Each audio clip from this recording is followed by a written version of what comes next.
आज आपको मैं बताती हूं सामान्य वर्ग कौन है। प्रधानमंत्री जी ध्यान से सुनिएगा। हम वो राजपूत, ब्राह्मण, बनिया, भूमिहार, कायस्थ और जैन समाज के लोग हैं जो इस देश की रीढ़ हैं।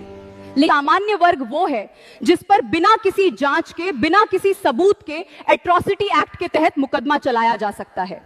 हम वो हैं जिन्हें कोई भी कभी भी जाति सूचक शब्द कहकर गालियां दे सकता है और हमारे पास बचाव का कोई रास्ता नहीं होता। लोकतंत्र में सबको चुनाव लड़ने का हक है, लेकिन इस वर्ग को देश की 131 लोकसभा और 1225 विधानसभा सीटों पर खड़ा नहीं हो सकता।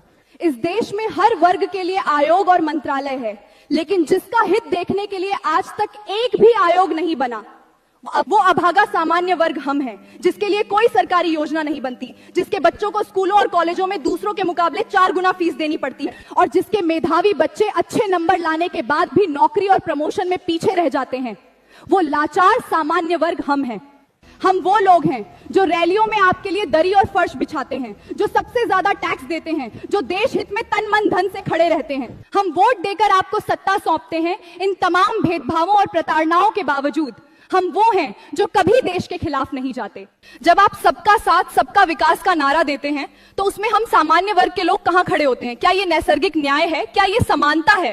अब समय आ गया है कि हमारी खामोशी को कमजोरी ना समझा जाए। ये संदेश दूर तक जाना चाहिए। जय हिंद।